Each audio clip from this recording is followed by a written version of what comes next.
Olá, bem-vindo a mais esse episódio do ABCcast Conexões. É um grande prazer recebê-lo, um grande prazer recebê-la. Todas as semanas estamos aqui com uma história nova, que mostra uma forma de conectar a sua vida com um assunto dos mais variados possíveis que nós encontramos aqui e trazemos para vocês com exclusividade. Então, hoje, como não é diferente, sempre com uma personalidade ou uma marca convidada, assim como uma entrevistadora convidada também. E para mim é uma honra receber nesta mesa hoje a minha querida amiga Egli Munhoz. Egli. Muito obrigada, Thiago. Sou eu quem agradece. Obrigada a todos que nos acompanham, independente do horário do dia, porque o programa é gravado. Uma honra aceitar o seu convite, uma honra estar com vocês, uma honra recebê-lo, poder conhecer do seu trabalho. Muito obrigada. Só para dar um pouco de contexto a vocês, a Egli é uma pessoa assim múltipla, né? Quando eu a conheci, ela se anunciava como uma comunicóloga, né? Porque ela é radialista, ou já foi, né? Radialista, já foi instrutora, me deu aula de autoescola, né? É tanta história que a gente tem junto. Já trabalhamos juntos, já revisou muitos materiais que eu produzi. Enfim, a Egli, dentro da história da comunicação, especialmente lá em Ribeirão Pires, ela é uma marca, né? Uma personalidade. E aí, hoje, a Egli é uma advogada, mestre em Direito. Políticas públicas. A Egli, assim, ela tá nas alturas e eu tenho que correr muito para chegar perto dela. Imagine, como é bom ter amigos, né? Muito bom. E do lado de cá, nós temos o Edilson Venturelli, que hoje é o CEO do Instituto Bacarelli e o regente da orquestra também, né? Então a gente vai bater esse papo, vamos falar hoje sobre música, sobre cultura, vamos falar sobre ações sociais, sobre crianças e especialmente sobre como a gente faz da arte, da cultura e da música um instrumento de ascensão social. Então vamos falar um pouquinho sobre isso. Mas assim, a nossa conversa ela sempre começa de uma forma muito mais tranquila, Edilson. Então eu só queria entender um ponto, né? Como que você foi parar nesse ambiente de música? E dali a gente segue essa conversa. Cara, eu fui parar no ambiente da música por quereres dos meus pais, né? Meus pais já eram cantores de coral. Então, aos 5 anos de idade, eu comecei a estudar música. Eu venho de uma família bem humilde. Aos 13 anos, comecei a trabalhar no Coral Bacarelli. Meus pais eram cantores do coral profissional do Mestre Bacarelli. Naquela época não existia o ECA, então a gente podia começar a trabalhar mais cedinho, né? Então, fui trabalhar no coral, cantar casamentos, cantar no coral dele para gerar receita para minha casa. E daí a vida foi conduzindo. Mas eu te confesso que eu não queria estudar piano, não. Eu queria jogar bola, né? Mas graças ao Senhor bom Deus, meu pai e minha mãe falaram, não, o caminho é aqui, ó. Tá, então vamos partir para um lado assim, para as pessoas conhecerem o que é o Instituto Bacarelli e o que faz. Esse ano o Instituto completou 29 anos, né? Desses 29, 26 você tá lá dentro. Pelo menos é o que a gente andou pesquisando aqui. É um pouquinho mais. Então, eu queria só que você tentasse resumir pra gente a história do Instituto, né? Nesses 29 anos, o que de mais importante aconteceu e quais foram as grandes transformações que o Instituto trouxe na vida das pessoas? A gente tem 2 momentos, né? Uhum. Tem um momento onde a ação começou como a ação de um homem só, do mestre Silvio Bacarelli, meu segundo pai. Trabalho com ele desde os 13 anos de idade. Em 1996, houve um grande incêndio na favela de Heliópolis. O maestro assistiu pela televisão esse incêndio. O maestro Bacarelli, na sua juventude, foi padre na igreja São José do Ipiranga, que é o bairro vizinho à favela de Heliópolis. Então ele tinha uma ligação emocional com essa região. E ali eu digo que ele deixou o grande exemplo que ele tinha para nós todos, que foi a sua capacidade de passar da indignação para a ação. Eu falo sempre que eu tenho certeza que todo mundo que está ouvindo a nossa conversa agora, quando passa numa rua e vê hoje famílias morando na rua, né? Porque depois, até antes da pandemia, as estatísticas mostram que você tinha predominantemente homens morando na rua. Da pandemia para cá, você passou a ter famílias inteiras morando na rua porque perderam a capacidade econômica. Tenho certeza que todo mundo se sensibiliza, se emociona, mas a gente para na fase da indignação, da sensibilização, porque a gente se sente pequenininho para transformar aquela realidade. Ele foi para ação e resolveu ensinar música para 30 crianças lá em Heliópolis, que era a forma que ele falou, tem que ajudar essa comunidade. O que eu sei fazer? Música. Então eu vou ensinar música. Naquela época ele procurou a primeira escola pública que ele encontrou, subindo a Estrada das Lágrimas, naquela época, vindo do Ipiranga, a primeira escola pública que tinha, ele parou. Eu digo a ele que o projeto já nasceu para dar certo, porque essa escola tem como patrono o Luiz Gonzaga do Nascimento Júnior, o nosso Gonzaguinha, então ele parou numa escola que já tinha um músico como patrono. Não foi simples, ele demorou uns 4 meses para convencer a coordenadora pedagógica, a diretora da escola, de que que as intenções dele eram sérias. Falaram, cara, você quer ensinar música clássica para criança da favela tocar violino? Tá de brincadeira, né? Mas ele conseguiu e aí começou. O Instituto Bacarelli, como pessoa jurídica, surgiu em 2000. Na época eu era aluno de Direito, eu fui fazer uma faculdade, uma graduação em Direito um pouco mais velho.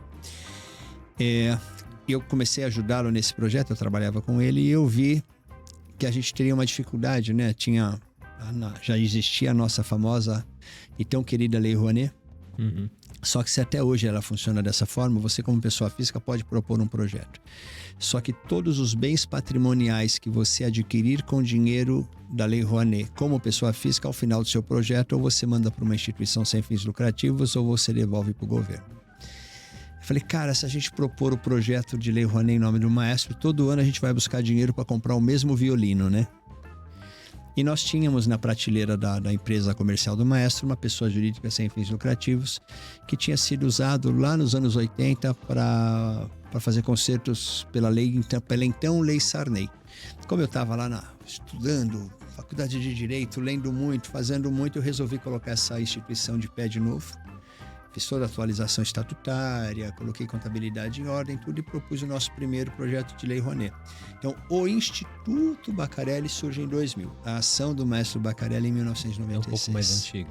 Né? Nasceu como uma ação de um homem só e hoje é um sonho, né, compartilhado por um time bastante grande e apaixonado. Sim, mas hoje o Instituto não está só dentro da Heliópolis, né?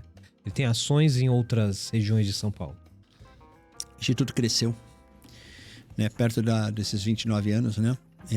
A gente aprendeu bastante e o sonho de toda instituição do terceiro setor é de se tornar política pública. Uhum. Então, mais uma vez, a gente mexeu no estatuto, se qualificou, preencheu os requisitos, né, para a gente poder se qualificar como uma organização social de cultura ou uma organização da sociedade civil. E no ano 2021, a Secretaria Municipal de Educação de São Paulo soltou um edital para a gestão de 12 CELs na cidade de São Paulo. Nós nos habilitamos, eram quatro blocos, ganhamos os 4, para o meu desespero na época. Né? A gente tinha uma sede e no sábado de manhã eu acordei com o Diário Oficial dizendo para nós que nós tínhamos 13 sedes a partir daquele dia. Imagina. Né? E tinha gente pra tocar tudo isso aí? Claro que não.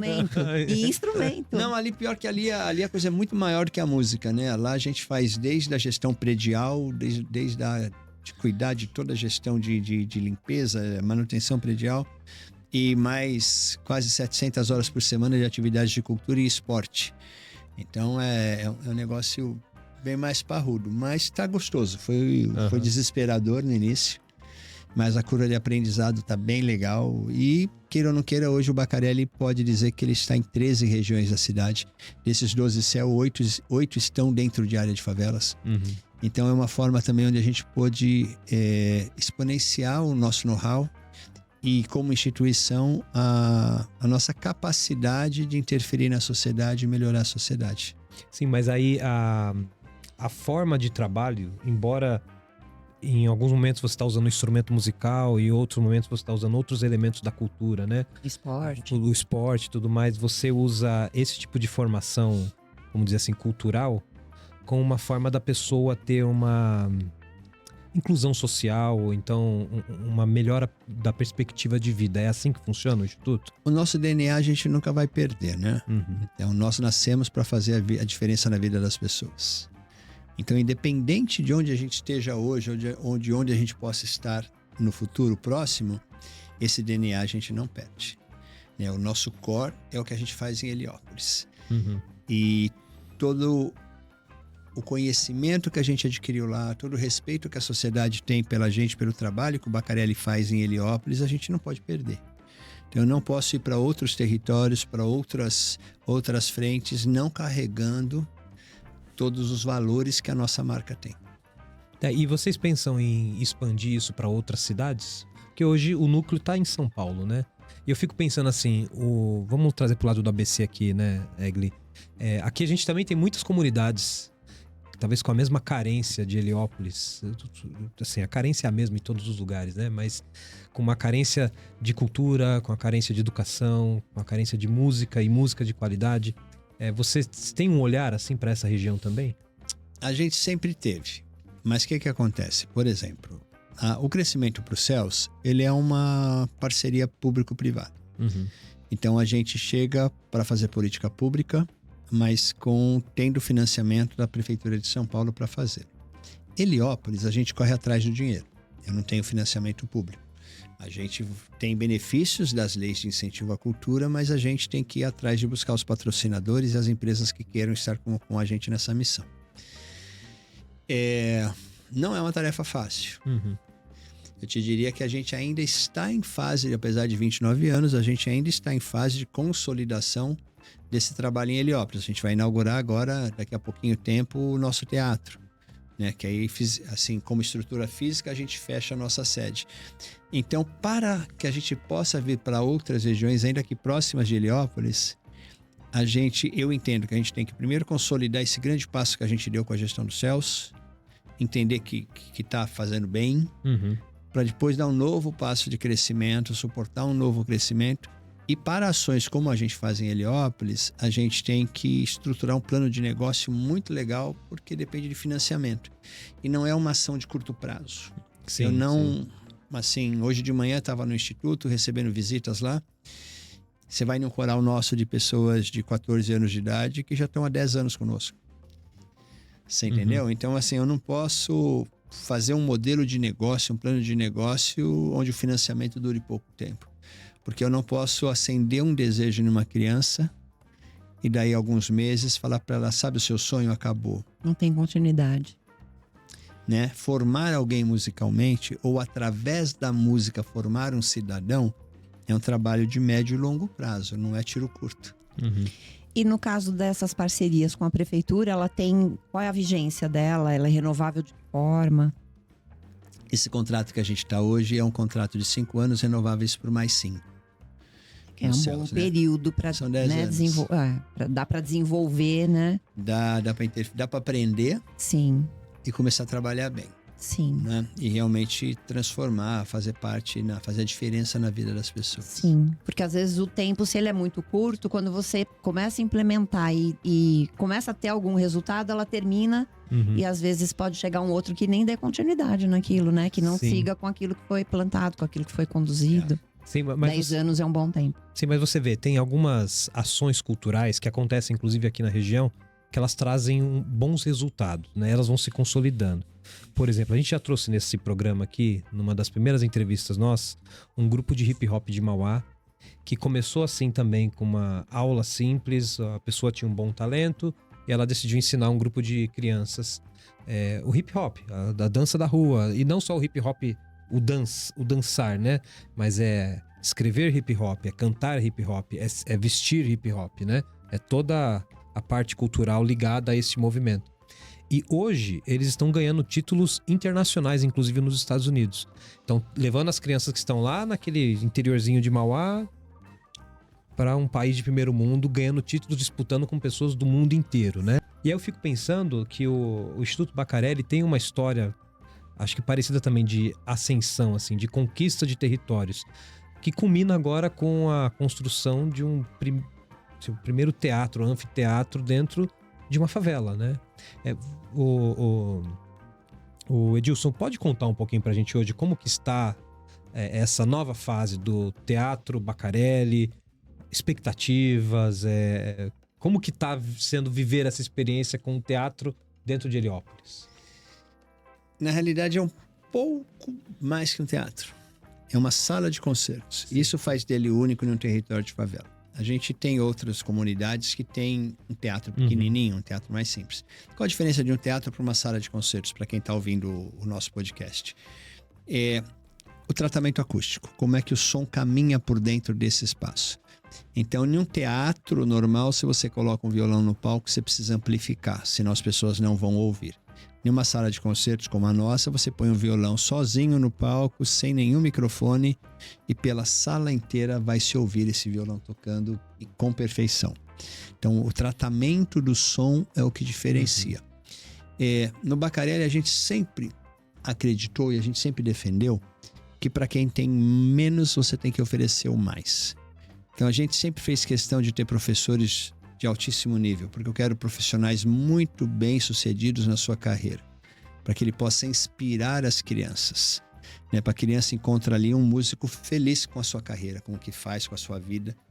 Para ele falar, quero ser igual a você. Ele fala, vem, ó, estuda, acredita no que eu estou te falando e vem comigo que você tem talento.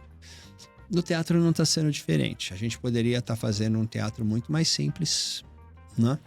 Mas a gente está fazendo uma sala de concertos, um teatro, que ele está com uma elegância que ele poderia estar em qualquer bairro da cidade de São Paulo.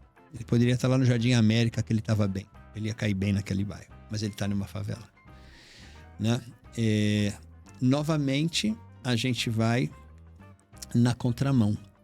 Até alguns colegas meus da música clássica, ainda preconceituosos, ficam com talvez o mesmo preconceito que tiveram quando o nosso movimento nasceu, né? Eu ouvi de colegas lá em 1998, 97, de que nós estávamos querendo fazer a música de concerto virar coisa de favela. De uma forma pejorativa, né? Como se a favela não pudesse ter direito à música clássica, né? Você entendeu? Viver isso. E agora, com a inauguração da nossa sala de concertos, do nosso teatro, definitivamente a música clássica se torna coisa de favela. Né? Porque além dos nossos grupos artísticos, a gente vai receber grupos oficiais, a própria Orquestra Sinfônica de Santo André, que é do meu querido maestro, amigo, o maestro Abel Rocha, já manifestou interesse em ter uma temporada fixa da Orquestra de Santo André lá com a gente, e aí vai por diante. Só que aí de novo a gente tem uma pancada, porque é uma sala de concertos, mas que vai receber o funk, o rap, o trap, que vai receber a dança de rua, que vai receber o teatro de Heliópolis, que tem uma companhia de teatro linda lá em Heliópolis, vai receber as outras linguagens. Eu quero que o menino do funk, eu quero que o menino do trap possam estar em um teatro como o nosso, com as características do nosso, pisando naquele palco que vai tocar Mahler, mas que também vai fazer funk, também vai fazer rap. Então a gente, de novo, mostra caminhos. Se você pegar nesse momento que a gente vive, onde com a tragédia que aconteceu no Rio de Janeiro, de uma forma errada, novamente, assim, as favelas são colocadas pela mídia como território de bandido, como território de criminalidade. Quando, na realidade, favela é lugar de gente potente, é lugar de gente solidária, é lugar de gente trabalhadora. E, novamente, o Baccarelli vem e aponta um caminho, aponta uma solução. Eu tenho certeza que as 1.650 crianças que a gente cuida não vão pegar um fuzil na mão, porque hoje elas têm dignidade. Elas se veem inseridas na sociedade civil de uma outra forma. E isso é um ponto muito legal, assim, da gente como sociedade refletir, né? Nós queremos uma sociedade mais segura. A gente quer sair na rua sem ter medo de ser assaltado. Agora, enquanto a gente tiver uma galera que tudo tem, uma pequena parte da sociedade que tudo tem, e uma grande massa que nada tem, a gente não vai ter esse mundo, né? Como é que, assim, você cresce, né? Eu sou formado em Direito. Você, numa aula de Direito Penal, estava se discutindo pena de morte. Olha, essa discussão aqui pode ir longe, que essa aqui é uma advogada de Por isso que a primeira, gente está olhando para ela. Meu professor chegou e falou, quem é que consegue numa maternidade pegar 2 recém-nascidos e falar, isso aqui nasceu para ser do bem, isso aqui nasceu para ser do mal? Então a gente acaba sendo fruto dos repertórios, das experiências que a gente vai vivendo. Você pega um menino na favela que cresce vendo o companheiro da mãe dele, que nem sempre é o seu pai, batendo nela, violentando sua irmã, violentando fisicamente a ele. Ele cresce nesse ambiente. Quando ele virar um adulto, ele vai ser como? Ele reproduz, né? Tendência a repetir. Ninguém faz aquilo que não conhece. Sim, e ninguém dá aquilo que não tem. E ninguém dá aquilo que não tem. né? Então, se a gente, como sociedade, realmente não trabalhar nessas áreas mais vulneráveis, a gente nunca vai conseguir vencer. Então, de novo, o Baccarelli está mostrando um caminho, uma possibilidade de uma inserção social numa comunidade, em um CEP desfavorecido, onde a gente pode construir uma sociedade melhor. Edilson, mas eu fico pensando assim, né? O Instituto... Bem, vamos lá. O morador hoje, a pessoa que está lá dentro do Heliópolis, que vai buscar alguma coisa dentro do Instituto, ele está lá atrás de aprender um instrumento musical, a ter uma vivência nessa área da cultura e tudo mais. Só que eu imagino que não é todo mundo da população ali que se interessa por música, por arte, por o que quer que seja, né? Eu não vou lá, eu não tenho aptidão nem para tocar um pandeiro, eu vou tocar um violino como, né? O Instituto Baccarelli olha também para os outros lados que envolvem a profissionalização de pessoas, mesmo no ambiente musical, mas sem envolver o instrumento musical. Por exemplo, a produção e tudo aquilo que vai em volta, né? Desde a parte basicamente de construção de um teatro até, sei lá... Vamos lá. Meu coordenador de palco, meu coordenador técnico, aluno fundador do Instituto. Minha coordenadora do acervo musical, hoje mestre em biblioteconomia pela USP, fundadora do Instituto, aluno de violino. Minha coordenadora de eventos, está há 25 anos com a gente. As minhas 2 assistentes da área de eventos nasceram lá no Baccarelli, desde os 4 anos de idade, e hoje são produtoras incríveis. A minha assistente pessoal de diretoria nasceu no Baccarelli. E hoje é uma baita executiva. Está do meu lado ali. O meu analista de ouvidoria nasceu no Baccarelli. Está lá com a gente. Uma das minhas analistas de indicadores de prestação de contas nasceu no Baccarelli. Né? Então a gente já faz isso. E vários professores da nossa base de instrumentos são ex-alunos nossos. Só que agora, com a inauguração do nosso teatro, a gente vai abrir uma nova frente que eu estou chamando de artes do palco, que são as artes que acontecem para que nós artistas possamos estar no palco. A nossa sala está preparada para streaming, né? Não tem hoje como você abrir um teatro que não esteja preparado para transmitir o que acontece lá dentro. Eu vou começar a formar engenheiro de som.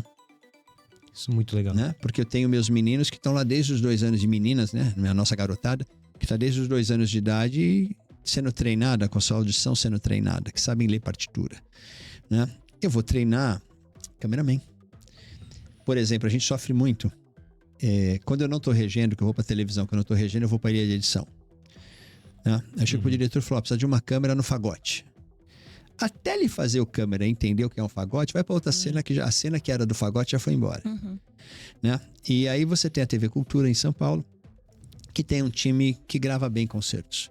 O ano passado eles foram a Minas Gerais gravar um concerto nosso na Sala Minas Gerais, e almoçando com o diretor deles, eu falei, Marcão, teu time é o que melhor grava. Ele falou, maestro, realmente meu time aqui é. Mas, uma vez viajando, fui assistir na Filarmonia, uma gravação da Filarmônica de Viena.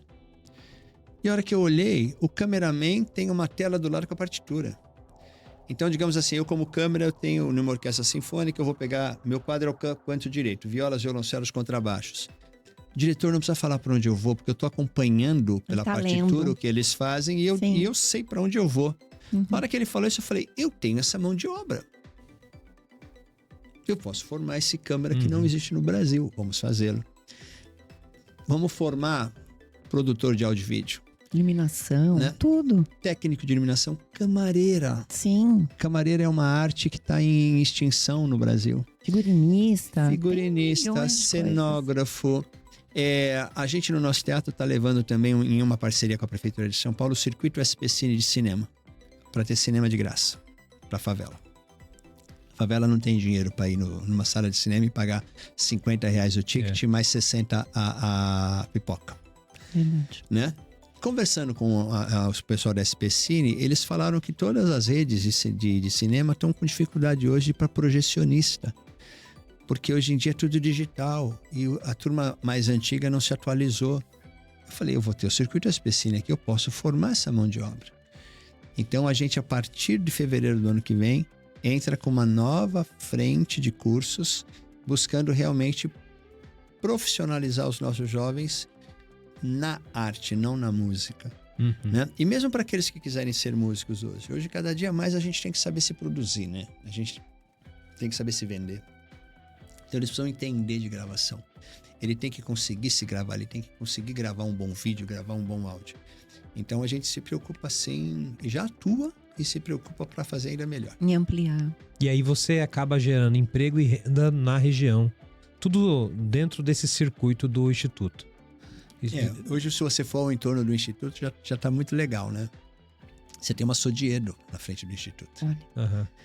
Né? Você tem uma Doce Corado, que é uma loja de doces ali, de uma pessoa da favela, que é mais legal que a Sodier.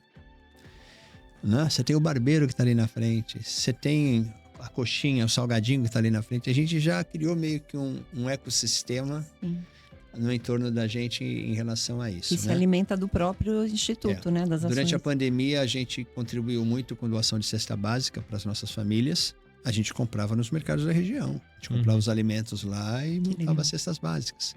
Né? A gente tem que gerar renda onde a gente está.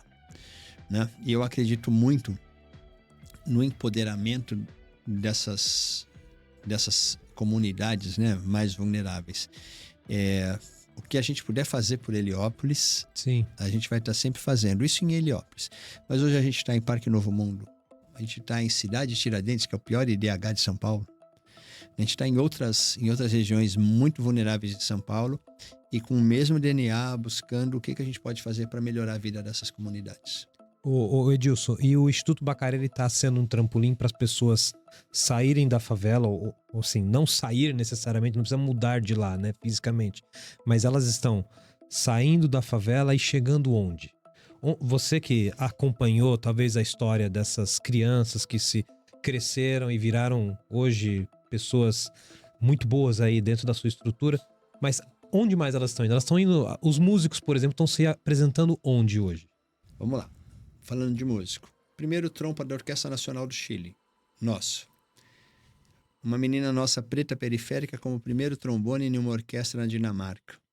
Por que eu falo isso? Porque no mundo da música clássica, o naipe dos metais, os instrumentos de metais, é um mundo ainda muito masculinizado. Então, para uma menina preta ser chefe do naipe de trombones na Dinamarca, que é um país de branquelos, olha o tanto de barreiras que essa mulher venceu. Esse ano, um dos nossos alunos foi aprovado na Orquestra de Lyon, na França. O chefe de violas da Orquestra de Lucerna, na Suíça, aluno nosso. E daí vai indo. Tem uma aluna nossa que está nos Estados Unidos com flauta, tem um montão. Mas, ao mesmo tempo, a gente tem uma aluna fundadora que foi da pá virada, me deu muito trabalho. Né?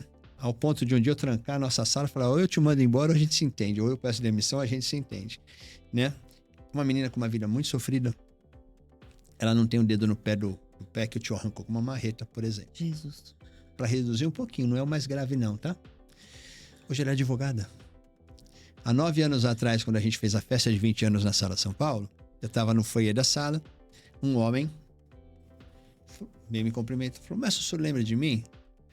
Eu falei, desculpa, não. Ele falou, eu era o espala da primeira orquestrinha lá em 96. E começamos a conversar, eu falei, como é que tá a tua vida? Ele falou, hoje eu sou chefe de compras no metrô.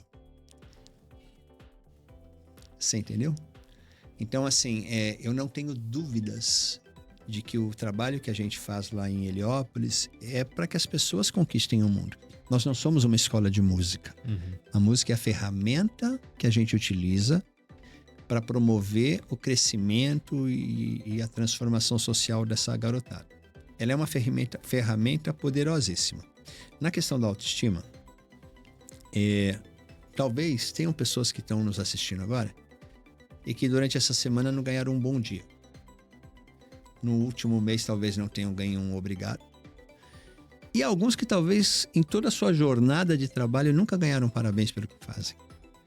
Nós músicos subimos ao palco, seja o palco uma sala de aula ou o palco de um grande teatro. A gente canta, a gente toca, as pessoas nos aplaudem. Reconhecem o nosso esforço, reconhecem o que nós fizemos. Cara, se eu posso estar sendo aplaudido, eu passo a acreditar no meu potencial, na minha capacidade, e eu posso sonhar, eu posso desejar, e eu passo a acreditar que eu posso ser aquilo que eu quiser ser na minha vida. Acho que isso é o maior benefício que a gente tenta trazer para cada uma das crianças que estão conosco. em qualquer espaço, né? Não Sim. necessariamente na música. No que quiser ser. Eu imagino que a música, sobretudo, exija muita disciplina. Então, se você tem disciplina, se você tem foco, concentração, é muito mais fácil, né? Sim, Você seguir sim. um objetivo, perseguir um objetivo e ocupar qualquer outro espaço, como um gerente de compras, ou como um advogado, ou como qualquer coisa que quiser ser fora da música. Tem umas né? coisas malucas, né? Qual é o principal sentido que a gente trabalha na música? O ouvir. Não é o ouvir mais, mas é ouvir com maior qualidade.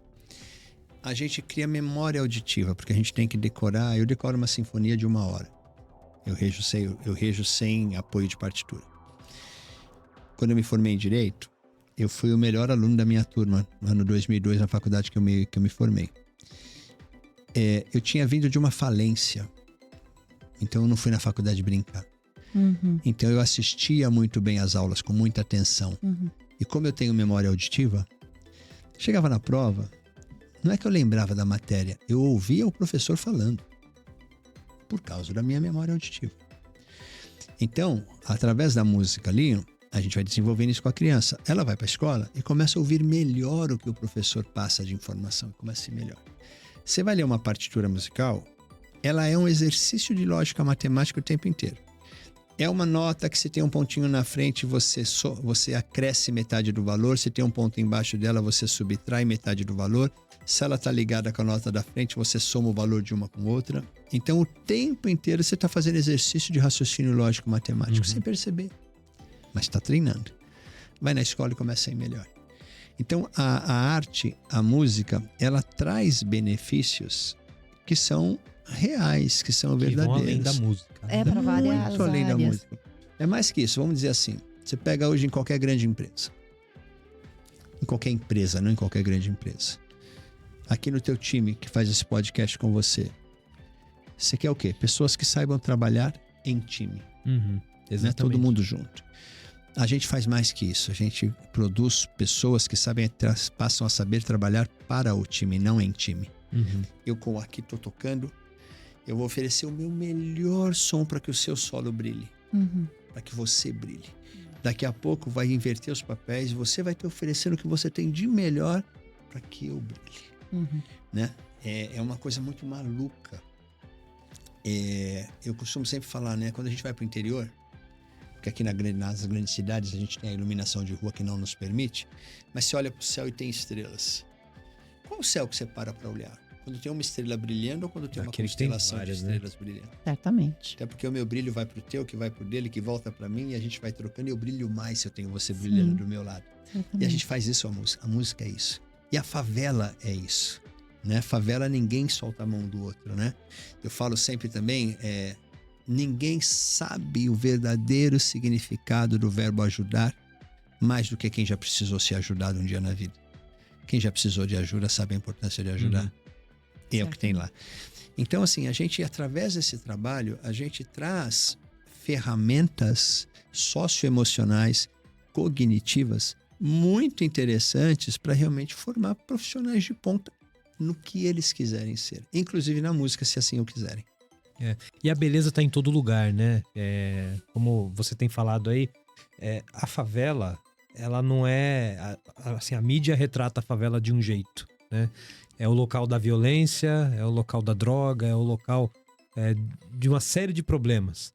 Mas não consegue pensar, às vezes, que é de dentro da favela que saem algumas grandes maravilhas, né? Só um exemplo para ilustrar. Aqui perto de nós, temos um shopping muito chique aqui em São Caetano do Sul, né? E o jardim daquele shopping é impecável. O jardineiro que toma conta daquele shopping é de uma favelinha aqui de Santo André. Que ele sai todo dia de casa de bicicleta e vai até lá, suja as mãos, trabalha do jeito que ele pode e deixa aquele jardim impecável. Algumas pessoas passam e se admiram. A maioria passa e não repara em nada, né? Mas o jardim lá é impecável e é fruto da favela, né? E a gente não vai valorizar isso. Vai achar que ali é fruto de uma grande marca que estampa o logo do shopping center, né? Você falou que favela é confundido com bandidagem, né? Vamos fazer uma reflexão? Será que é o pessoal da favela que entende de infraestrutura aeroportuária para fazer entrar os grandes carregamentos de arma e droga no país? Eu tenho certeza que não. Então, talvez os grandes bandidos são pessoas que a gente chame de senhor, que a gente reverencie, que a gente fala, olha que cara bacana. Né? Então, eu tenho minhas ressalvas, eu tenho uma forma diferente de pensar. Muito bem. Com isso, com essa reflexão, a gente vai fazer um rápido intervalo para vocês pensarem muito sobre o que a gente falou e a gente já volta com mais conteúdo sobre o Instituto Bacarelli, sobre a vida do Edilson e a participação especial da Egli. A gente já volta em um minutinho só. Olá, essa é para vocês que estão assistindo o ABC Conexões. Sim, vocês, nossos ouvintes. Eu sou o João Pedro Melo e agora eu tô na bancada do ABC Cast. Fala pessoal, vocês já devem ter ouvido a minha voz? Se você não ouviu, eu sou a Suzana Rezende, a apresentadora do ABC Cast, e eu venho aqui para te fazer um convite muito especial. O nosso encontro está marcado de segunda a sexta, às 18 horas, lá no ABC Cast. E lá nós falamos sobre tudo que impacta o seu dia a dia, desde o grande ABC até a região metropolitana de São Paulo. A gente fala sobre o Brasil, sobre o mundo, para te manter sempre bem informado. Sem rodeio, sem drama e sem perder mais o seu tempo. Bom, talvez só um pouquinho de drama. Então, não tem desculpa. Nos siga na sua plataforma preferida. Então tem o Deezer, o Spotify, o Apple Podcast, o Amazon Music e até o YouTube. É só escolher a sua preferida, nos seguir e dar o play. Então, já nem perde tempo e segue a gente lá no Instagram, @abcdoabc_oficial, porque é lá que a gente avisa, provoca, comenta, ri e chora. E às vezes até descola uma treta. Então bora lá? Então pode dar o play. Obrigado por ouvir esse recado. Vamos agora para os nossos quadros especiais. O primeiro deles é o Contraponto. Contraponto. Aqui, Edilson, o Contraponto funciona assim. Todo esse episódio a gente roteiriza, a gente conversa com a assessoria e tudo mais. A gente tenta trazer os assuntos que são importantes e cruciais para quem está vindo nos dar essa entrevista. Só que no Contraponto, eu convido um jornalista, uma pessoa convidada para cá, justamente para ela poder trazer as suas perguntas e eu não sei nem o que ela vai perguntar. Então, boa sorte para você para responder a Egli, que a Egli é uma pessoa, ela é uma pessoa espetacular, mas ela sabe fazer pergunta boa, né? Então, boa sorte aí para você. Vai lá, Egli. Então tá bom. Obrigada pela palavra e pela confiança, né? Edilson, eu gostaria de entender, o senhor já explicou que aos 13 anos... mas é do trato, o direito faz isso com a gente, né? Aos 13 anos chegou no Instituto e cresceu dentro do Instituto. Como que você se tornou maestro? Aos 13 anos eu cheguei na empresa do Maestro Bacarelli. O Instituto surgiu bem mais pra frente. Aos 13 anos eu entrei no Coral Bacarelli, cantando. Meus pais já cantavam, como eu falei. Eu precisava trabalhar. Precisava levar dinheiro para dentro da minha casa. Aos 15 anos eu fui trabalhar na empresa comercial do Maestro Bacarelli, como funcionário da empresa. E com muito orgulho, meu primeiro registro em carteira é de montador de orquestra. Eu era o cara que ia lá colocar a cadeira e a estante para os músicos tocarem. Logo depois eu fui promovido a arquivista. Já era mais legal, né? Já mexia com as partituras, não mais pondo cadeira e estante.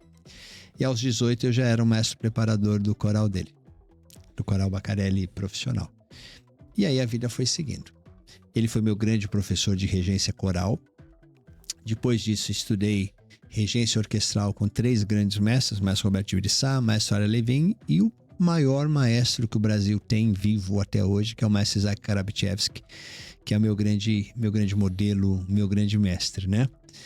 Então, a regência, né, entrou na minha vida como consequência. Não foi algo que eu planejei, não. Te confesso até que eu não queria ser músico, como eu já falei, né? Eu queria jogar bola. No meio do caminho eu resolvi que eu ia ser militar. Com a graça do bom Deus não fui, desisti.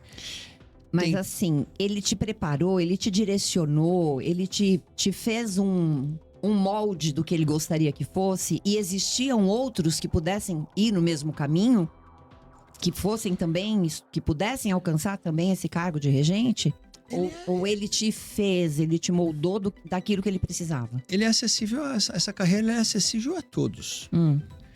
Né? Só que ela é uma carreira muito restrita, porque as oportunidades são muito pequenas. Hoje você tem centenas de jovens estudando regência. Nas faculdades, nas universidades. Pouquíssimos vão vingar, porque é um universo muito pequeno. Quantas orquestras tem aqui no ABC? Santo André. Fundação das Artes de São Caetano tem uma orquestra pequena. Nós estamos falando de 3 grandes cidades, 4 com Diadema, para extensão no ABCD. Tem uma orquestra. Você tem capitais do país que não tem nenhuma. Enquanto em uma orquestra você tem 100 instrumentistas, você tem um maestro. E quem entra não sai. E é uma carreira muito exigente, ela é muito difícil e ela é muito além da música, né? Porque é uma carreira de relações humanas. Uma orquestra escolhe um maestro. Passa um determinado momento, a orquestra não quer mais ele, quer outro. Por quê? Porque ele piorou musicalmente? Não, ele ganhou mais experiência. Como músico, eu tenho certeza que ele está melhor. Mas a relação humana desgastou. Né? Qual é a minha função como maestro? Conseguir dos 80 grandes artistas que estão comigo ali o melhor que eles podem oferecer. Eu só sou um motivador. Eu só sou o cara que vai lá provocar cada um a oferecer o seu melhor. Agora, isso é fácil? Não é fácil. Então, assim, o Maestro Baccarelli foi importante na minha vida. Me deu muito embasamento porque eu sou hoje como ser humano. Mas eu te diria que ninguém me moldou. Eu fui buscar. Né? E eu nunca quis ser o que o meu professor é. Né? Eu não quero ser cópia de ninguém. Eu quero ser eu. Com as influências de todos os meus professores. Né? Mas nem tudo que um professor me ensina me cabe. Até na regência, porque é gestual muita coisa. Um dos meus maestros, um dos meus professores, por exemplo, ele era mais baixinho, menorzinho que eu, então ele precisava ter movimentos maiores do que o meu. Você entende? Então, de repente, um movimento, um gesto que com ele fica bem, funciona, comigo não vai funcionar. Né? E você hoje tem esse olhar apurado também para perceber entre as tuas crianças ali quem eu não moldar, né? Como você disse, não moldar, mas esse tem um tino diferenciado, esse já existe hoje esse preparo seu? Inclusive, depois que a gente assumiu a gestão dos céus, eu me afastei bastante da regência, né? O Instituto funcionava redondinho até antes dos céus. Eu tinha uma equipe que trabalhava muito bem. Então, a minha necessidade de estar sentado na cadeira de CEO, ela era muito pequena. Então, eu podia estar fazendo ensaios em 2 orquestras, de manhã em uma, à tarde em outra. Quando a gente cresceu e assumiu um outro negócio, que são os céus, onde a gente não fazia nem ideia do que era, a gente tinha que aprender tudo, eu saí da regência e fiquei muito mais na cadeira de executivo. E eu trouxe para me substituir um ex-aluno nosso, que já tinha se profissionalizado como violinista, tá? Eu vi que ele estava estudando regência, e esse garoto, que é o Paulo Galvão, ele vai ser um dos grandes maestros que o Brasil vai ter no futuro. Ele tem um talento incrível. Então esse por exemplo, é um dos que eu estou cuidando. Entendi. Né? Tem que ter. Também eu gostaria de te perguntar. Boa, Egli, eu venho devagarzinho. O Instituto está inserido em terreno de comunidade. E nós, eu paulistana que sou, em breve há 60 anos, Heliópolis é favela. É lugar perigoso. É lugar onde nós não iríamos. Como quebrar isso? Inclusive agora, né, com a chegada dessa sala de concertos, né? Para que a população queira visitar, vá com confiança. Como é que vocês trabalham isso? Você disse que tem meninas lá que acho que devem cuidar da parte de comunicação, de publicidade, de... Como quebrar essa coisa de que as pessoas têm essa mácula já quando se fala em Heliópolis? E você vivencia isso há quantos anos?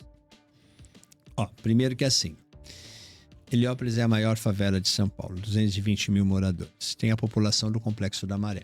Só que o Complexo da Maré é um complexo de favelas. São várias favelas reunidas. Heliópolis é sozinha. Só que a maior parte das vezes que a gente toma contato com a realidade da favela é por causa de alguma matéria negativa. Né? Em São Paulo você tem 2 grandes favelas, Heliópolis e Paraisópolis. de vez em quando você vê ações policiais em Paraisópolis irem parar nos jornais. Você lembra de ter visto alguma de Heliópolis nos últimos anos? Não. Porque não tem. É uma favela extremamente segura, né? A gente não fala comunidade, a gente fala favela mesmo, mas não favela no sentido pejorativo, favela com muito orgulho. Você tem a comunidade que mora na favela de Heliópolis, mas o local é assim, a favela de Heliópolis. É uma favela extremamente segura, extremamente organizada. Tem crime lá dentro? Tem. Tem aqui fora. E certamente quem está lá dentro cuida do Bacarelli também, porque reconhece o trabalho que é feito para todas as crianças que ali estão. A gente nunca teve um instrumento nosso roubado. A gente nunca teve um traficante na nossa porta. Sim, porque eles sabem o valor que tem isso lá dentro. Mas eu digo, para quem olha de fora, que nunca passou pela comunidade ou pela favela, Como vencer o estigma, como eu né? vou vender esse produto para que essas pessoas se aproximem, para que essas pessoas venham? Porque você também, eu imagino que não faça, o Instituto não exista para servir apenas a quem vive na favela. Não, hoje Eu tenho... quero atrair quem tá, sei lá, no Morumbi, no Paraíso, no Uhum. Ipiranga, em Ribeirão Mas a Pires. gente tem alunos de outras realidades hoje. A gente tem alunos que vêm de outros países para estudar com a gente lá. Não é nem de outras regiões de São Paulo. É gente de outros países. Mauá tá cheio. Tem uma galera de Mauá enorme lá com a gente, né? Eu acho que a gente já trabalha isso, né? A gente tá direto, pô. A gente tá em Altas Horas. A gente tá fazendo The Town. A gente tá fazendo Rock in Rio. Rock in Rio, Tá aparecendo em Jornal Nacional, em SPTV, em Jornal da Band, não sei o quê. E sempre com mensagens positivas. Sim. Sempre que o Bacarelli vai pra mídia, o Bacarelli vai mostrando realizações positivas, nunca negativas. Então eu penso que a gente já vem trabalhando para quebrar esse estigma, para quebrar essa ideia de que favela é lugar de gente perigosa. Só que é uma formiguinha lutando contra um Golias. Porque aí acontece como foi agora, a tragédia lá do Rio de Janeiro, onde quem assistiu aquilo, 128 mortos, né, imagina o quê? Que só tem bandido na favela. Agora, quantas pessoas moram lá? 220 mil. Certamente, infinitamente mais pessoas Você do bem do que entendeu? aqueles que foram abatidos, né? Você entendeu? E vocês têm algum acompanhamento? Por exemplo, você citou Altas Horas e eu já os vi incontáveis vezes. O Serginho Grossman, aliás, ele abre espaço para música, para quem tá fora da mídia e para quem tá Ele é um na querido. crista. Ele é maravilhoso. Vocês têm algum acompanhamento, por exemplo, quando vocês vão ao programa, sobe o número de pessoas que curtem o Instagram ou que acompanham vocês por conta Procura por cursos, né? daqueles minutos que vocês se apresentam, o quanto isso projeta? Olha, eu como pessoa física, cada vez que eu vou no Altas Horas, meu número de seguidores cresce 200, 300 pessoas, Olha, que assim, legal. no dia seguinte. No Baca também. Mas o que mais me orgulha é o quê? É eu estar passando pelo Instituto, pelos nossos corredores, e vem uma pitoquinha, olhar para mim e falar: diretor, eu lhe vi na televisão. Ah, que legal. Mas com um sentimento de orgulho, porque não é para mim. Uhum. Ela viu o Bacarelli, ela viu a favela de Algo que ela Heliópolis, pertence, a né? favela de Heliópolis na televisão. É o pertencimento, né? A gente, eu falo para você que eu tenho memória auditiva, né? 2005 foi a primeira grande exposição de mídia que nós tivemos, que foi quando o Maestro Zubin Mehta nos visitou. Até então a gente não existia para mídia. Mas como um dos grandes mestres do mundo apareceu lá e falou que o que a gente fazia era legal, a partir daquele dia a gente ficou legal, Entendi. né? Em uma reunião pedagógica, meses depois, uma mãe que é educadora virou para mim e falou: mestre, eu estou muito feliz, porque Heliópolis continua nas páginas de jornais. Só que agora não na página policial, mas na página de cultura. Não mais falando da mazela dos nossos filhos, mas não mais falando da mazela da nossa comunidade, mas da riqueza e do talento dos nossos filhos. Hã? Então, isso eu penso que já vai quebrando esse estigma. Não tem nem como mensurar o valor de um comentário, de uma Agora percepção sim, dessa. eu quero muito receber pessoas de todas as regiões de São Paulo, do Brasil e do mundo no nosso teatro. Quero mesmo, né? Só que ele foi feito para favela.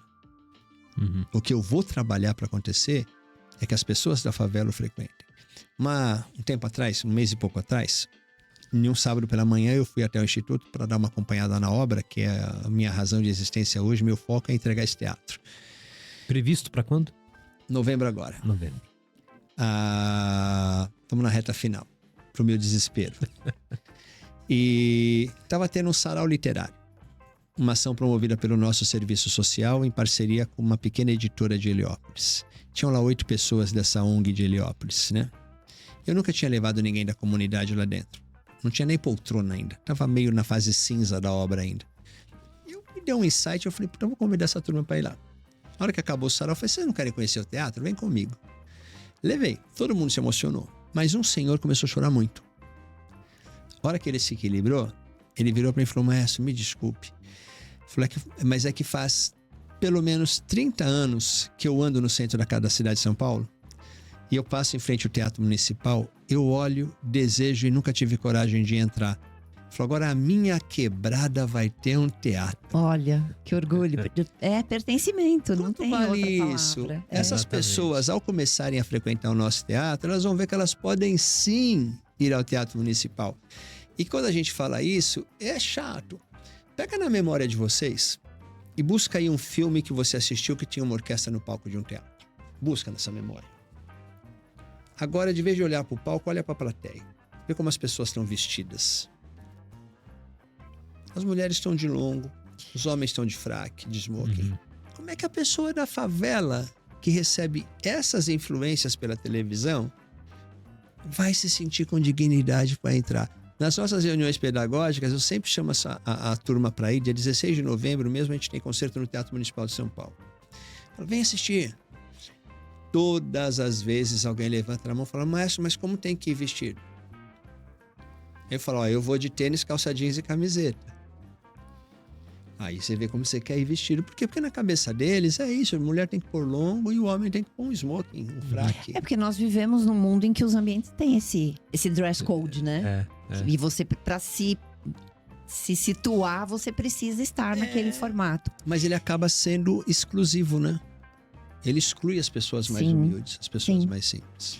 E houve algum momento que vocês perceberam que a música clássica, que é conhecida para alguns e não para todos, houve essa mescla, houve essa quebra de que qualquer um pode, é acessível tanto para ouvir, quanto para tocar, quanto para pertencer àquela orquestra? Houve algum momento que vocês perceberam?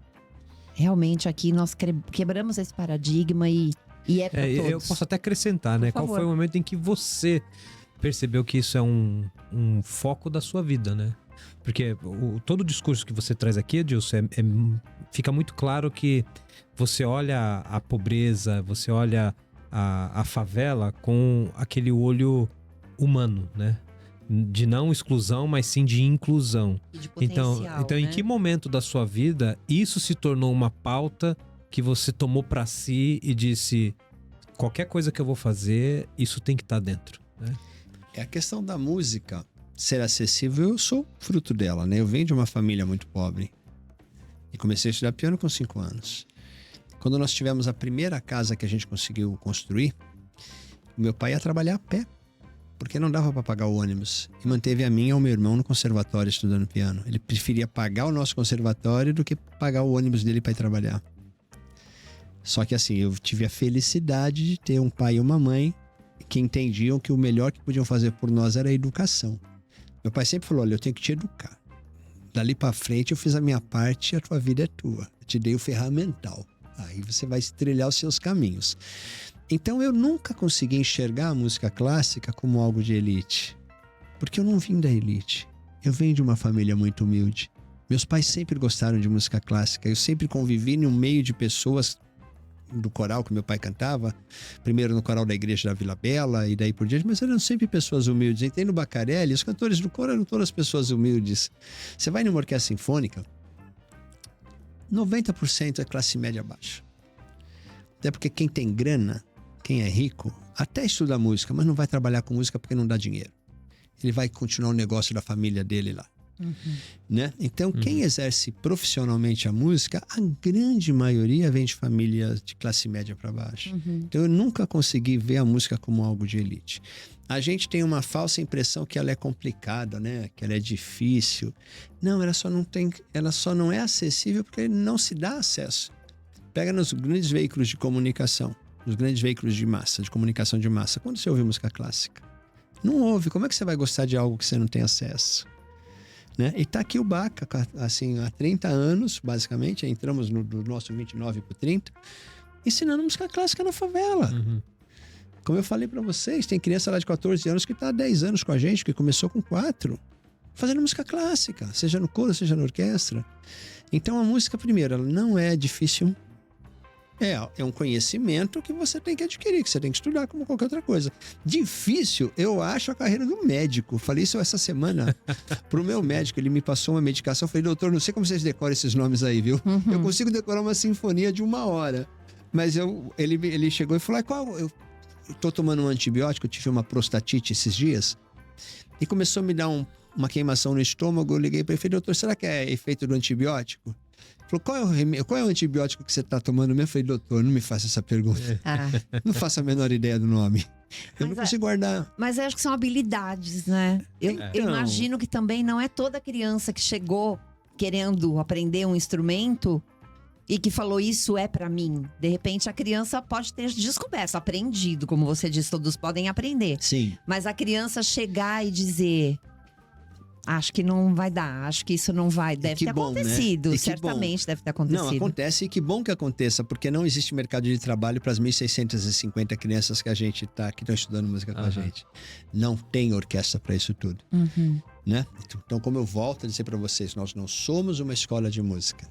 A música é a ferramenta que a gente usa para promover a transformação social, a inclusão social dessa garotada toda. Agora sim, que todo mundo é capaz de aprender, né? Desde que, como em qualquer coisa, você se permita passar pelo processo de aprendizagem. Né? A pessoa fala para mim, tem que ter talento? Tudo na vida tem. Só que talento te leva até um determinado ponto do caminho. Sem esforço, você não passa dali. Eu, por exemplo, eu tive um talento enorme para tocar piano. Só que eu usei esse talento contra mim. Porque como era fácil para eu tocar piano, eu não estudava quando criança. Eu queria jogar bola. Então eu chegava na aula... É muito parecido com o meu filho. O Arthur é assim. Arthur? Ele se descobriu no baixo. Agora no piano ele tocava, fazia tudo muito bem, mas desistiu para ir tocar baixo. Entendeu? Então assim, se eu tivesse usado o meu talento a meu favor e tivesse feito a ralação, tivesse feito o estudo, como qualquer pessoa tem que fazer, talvez eu tivesse sido um grande pianista. Me tornei um pianista mediano. Né? Não além do mediano. Por quê? Porque eu não fiz o esforço. Então, eu falo no Baca, eu prefiro investir em um aluno dedicado do que num aluno talentoso. Porque o dedicado em qualquer coisa, né? Ele vai dar bem. Ele vai bem. Pega no direito. Pega um cara que estuda pra caramba, ele vai bem. Só que se você pegar aquele cara que já tem a habilidade de falar, de fazer relacionamento, de convencer pessoas, se ele estudar pra caramba, ele vai ser um grande advogado. Provavelmente ele vai explodir diferente, né? Mas o talento não substitui o esforço. Muito bem. Eu vou encerrando, posso só? A gente, tá bom, vai Só? lá. Até onde seus pais acompanharam essa... Você os tem ainda? Até onde eles falaram, poxa... Eu tenho minha mãe. E não é que deu certo? Eu tenho minha mamãe. Meu pai foi embora há 6 anos. Então ele viu muito do seu crescimento, do seu desenvolvimento. Viu tudo e eu sempre fiz muito para honrá-los. Porque eu sei o tamanho do sacrifício que eles fizeram para que eu estudasse. Eu sei o tamanho da insistência que eles tiveram comigo. Eu fui da pá virada. Eu não fui um filho fácil. Né? Eu falo até, você também é pai, né? Eu falo que eu adoraria voltar a ser filho depois de saber o que é ser pai. Exatamente. Eu ia ser o filho mais legal. A mesma coisa. Então eu agradeço muito ao universo, assim, por ter nessa vida vindo numa família que soube me educar, né? Eu cresci com os meus primos, eu venho de família muito pobre. Eu cresci com os meus filhos, pode falar uma sacanagemzinha? O tempo é seu. Eu cresci com os meus filhos me chamando de viadinho. Por quê? Porque eu não fumava maconha, eu não roubava e eu tocava piano. A maioria dos meus primos já morreram. E eu tô aqui. É isso Muito aí. bem. Feliz que a mãe acompanha ainda. Selo é de verdade. Muito bem. Muito. Pessoal, a gente, por conta do tempo, a gente precisa caminhar para o encerramento. Eu gostaria de chamar só um último bloco, que é uma participação aqui do nosso produtor, o Ed. Durante essa conversa, a gente falou sobre várias informações e agora é o momento em que o Ed diz e valida se as coisas foram ditas corretamente, porque ele ficou acompanhando tudo e verificando se os dados estão corretos. Oba. Ed, eu te pergunto, essa conversa foi de verdade? Temos o selo de verdade? Então, foram mencionados dados muito expressivos e importantes aqui durante essa conversa. Eu, particularmente, quero citar alguns, né? São mais de 1.500 crianças e jovens atendidos em 13 regiões diferentes aqui de São Paulo, recebendo aulas gratuitas e diárias, né? Nessas quase 3 décadas de atuação do Instituto Bacarelli, tem artistas agora formados que estão trabalhando aí por todo o mundo, né? Brasil, América Latina, Europa. Tudo isso é fato e também é símbolo, né? Então o selo de verdade, ele tá garantido. E Edilson, assim, a gente costuma utilizar esse momento para trazer alguma outra reflexão. E eu particularmente tenho uma atuação, eu iniciei no jornalismo cobrindo favela. Eu participava de um veículo do Rio que chama Agência de Notícias das Favelas, então eu estava lá no Rock in Rio, por exemplo, quando vocês estavam tocando lá. E eu só me peguei pensando, né? Iniciativas como Bacarelli costumam transformar comunidades inteiras e a gente está vendo agora vocês chegando no ápice de estar construindo um teatro, uma sala de concerto dentro da favela. E eu só me peguei pensando, por que iniciativas como essa dependem muito mais hoje do terceiro setor do que efetivamente de políticas públicas? O que poderia acontecer se fosse diferente? O que falta para ser diferente? Eu penso que o terceiro setor, ele surge e ele existe justamente para cumprir o papel do Estado, onde o Estado não chega, onde o Estado não é eficiente, né? Nós temos uma capilaridade muito maior, nós temos uma capacidade de interagir com a comunidade muito maior, né? Então eu penso que o que o Bacarelli faz hoje é política pública.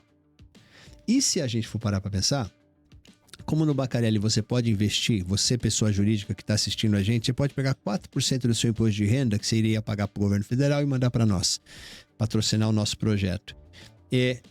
Não deixa de ser política pública, porque apesar de eu dizer que a gente não tem vínculo com nenhum governo no Bacarelli Heliópolis, eu sou financiado pela Lei Rouanet. Então eu sou financiado por recursos públicos, ainda que não de forma direta. Eu tenho que convencer cada empresa a investir na gente, mas é recurso público que eu estou utilizando. Então eu vejo o Bacarelli cumprindo sim política pública. Só que, Ed, a gente vive em um país que é um continente, com realidades muito distintas. Pega a cidade de São Paulo, eu fico pensando como é que o poder público, como é que a prefeitura faz uma política pública para os Jardins e para a cidade de Tiradentes. São realidades sociais tão distintas que é muito difícil fazer. Eu não critico, não. Eu acho que os governos, eles existem para ser uma extensão da sociedade. O governo nada é mais do que o nosso representante. A responsabilidade de construir uma sociedade mais justa e igualitária não é de governo, é nossa. É cada um de nós fazendo uma pequena ação no seu entorno. Porque se a gente muda o entorno, a gente muda o bairro, se a gente muda o bairro, a gente muda a cidade, se a gente muda a cidade, a gente muda o país, se a gente muda o país, a gente muda o mundo. Então vamos parar de esperar que alguém decida a nossa vida pela gente e vamos a gente arregaçar as mangas e construir aí. Muito bem, Perfeito. obrigado, Ed, pela participação. O tempo mesmo é apertado, a gente precisa encerrar. Eu gostaria de fazer uma última pergunta só aqui pro Edilson. Uma pessoa hoje que queira colocar o filho para estudar, usufruir do que o Instituto tem a oferecer, ou mesmo se a própria pessoa que não é criança, mas é um pouco mais velha, quer ver o que está acontecendo no Instituto, qual é o caminho? Como que chega até lá? Então, em Heliópolis não chega. A gente está vocacionado para atender Heliópolis. Uhum. Né? Eu ouvi de um amigo um tempo o seguinte, né? Eu não sou rico o suficiente para pagar uma escola de música para o meu filho e não sou pobre o suficiente para que uma instituição como o Bacarelli me acolha. Mas é a realidade. Então ali a gente tem uma missão que é atender a favela de Heliópolis. Né? Temos pessoas de outras realidades? Temos, mas é 3% do nosso atendimento e está lá na pontinha da pirâmide, que são pessoas que chegam para nossa orquestra principal quando tem alguma vaga que eu não consegui suprir dentro da própria Mas quem tá instituição. dentro da Heliópolis chega lá... Tem lista de espera. Estamos lá com 2.000 pessoas aguardando uma oportunidade. Uau! Ó, galera, ajuda a gente aí, ó. Arrepiou, 2.000 pessoas esperando. Investe, me ajuda. Vamos Muito financiar bem. o Bacarelli e a gente consegue atender mais gente. Pessoal, O Bacarelli já foi objeto de algum trabalho de conclusão de curso ou de mestrado de alguém? Porque é uma baita política pública, como o senhor colocou, né? A gente tem sim, tem... Nesse momento mesmo, acho que são mais de 10 sendo feitos lá. Muito A legal. gente inspira muita gente. Muito legal. muito Parabéns. bem. Essa foi mais uma das histórias que a gente traz aqui para vocês que estão nos acompanhando e mostrar que todo o assunto, do mais variado possível, se conecta de alguma forma com a sua vida, né? A gente já falou aqui, Egli, sobre educação antirracista. Crianças aprendendo a importância de olhar o outro como igual. Mas a gente também já trouxe aqui o pneu. Como que a indústria de pneus aqui do ABC tem feito a diferença na vida das pessoas, seja na geração de emprego ou em projetos sociais. A gente já trouxe aqui uma médica pediatra que falou da importância do cuidado de pessoas com síndrome de Down e como que os pais trabalham com isso, né? Assim como a gente já trouxe aqui uma empresária que veio falar sobre a importância do empreendedorismo feminino, né? Então, são assuntos dos mais variados possíveis que as pessoas encontram aqui no ABCcast Conexões e cada vez é uma conexão nova. Eu espero que no episódio de hoje a gente tenha conseguido unir música, o interesse social, né? A cultura e o coração, né? Porque acho que eu posso resumir que o trabalho do Instituto Bacarelli, ele está mais associado ao coração, ao órgão coração, do que aos ouvidos, né? O triunfo daquela orquestra tocando harmoniosamente é maravilhoso aos olhos e ao ouvido. Mas o que acontece atrás da orquestra, até o momento da apresentação, é o que toca o coração de todo mundo, né? E o que aquece, o que faz a gente ser humano de verdade. Então, com isso, eu gostaria de agradecer a presença de vocês dois. Primeiro a você, Egli, por ter Um prazer. participado. Uma Você honra. nos permitiu estender aí o contraponto bastante tempo, porque perguntas maravilhosas. E quer dar um recado final pro pessoal? Alguma coisa assim, ó, a câmera tá lá pra você. Agradecer o convite, dizer que estou à disposição quando precisar. Me fez lembrar os meus tempos de rádio Pérola da Serra, Rádio Pérola da que Serra. foram maravilhosos. Agradecer por tanta informação, né? Por abrir para nós tanto conhecimento que não é, confesso que não é do meu dia a dia, né? Não era do meu conhecimento mesmo, ignorante completamente nessa seara. Então, muito obrigada, desejo infinito sucesso para vocês, viu? Amém. E quem quiser conhecer um pouquinho mais, me encontrar aí nas redes sociais, só jogar Egli Munhoz ali no Google, que tem lá Facebook, LinkedIn, Instagram, enfim. Dizer que foi um prazer, espero que vocês gostem tanto quanto nós curtimos aqui fazer essa entrevista. Muito bem, e eu agradeço também a presença do Edilson Venturelli, hoje CEO do Instituto Bacarelli, o regente da orquestra. E estamos aqui para ouvir o seu recado final, Edilson. Pode, se quiser olhar para aquela câmera e passar o recado, o tempo é seu. Eu penso que o meu recado vem no ensinamento do Márcio Bacarelli, né? Tenha coragem de passar da indignação e ir para ação. A gente acha que para mudar a vida de alguém tem que fazer uma grande ação, mas muitas vezes um sorriso que você der para alguém muda o dia dela. Um abraço talvez mude a semana inteira, né? 5 minutos de escutativa para alguém que está precisando falar pode mudar a vida dessa pessoa. Então se abre. Assim, assume seu papel aí de agente transformador desse mundo e vamos juntos construir cada dia uma sociedade mais justa, mais igualitária, um mundo bem melhor. Muito bem, obrigado, pessoal. bem. Obrigado por nos acompanhar. Se você está nos assistindo no YouTube, não esqueça de curtir, avaliar. Se você está no Spotify também, avalia, dá 5 estrelas.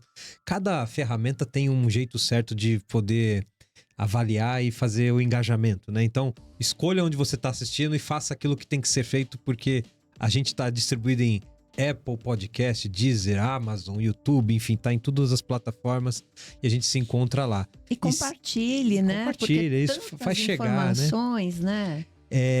Esse episódio também vai gerar uma matéria especial no portal. Então nós vamos ter uma matéria produzida aqui pelo nosso querido Ed Baroni. Ele vai trazer mais informações de bastidores e tudo mais. Então acompanha lá no portal abcdoabc.com.br. E se você ficou com alguma dúvida sobre o que foi discutido aqui, quer mandar uma pergunta pro Edilson, quer mandar uma pergunta pra Egli, fique à vontade, conversa com a gente por meio do contato@abcdoabc.com.br. Manda esse e-mail para nós. E a gente se vê no próximo episódio com outro assunto diferente que vai gerar uma conexão com a sua vida. Muito obrigado e até a próxima. Apresentação: Tiago Quirino.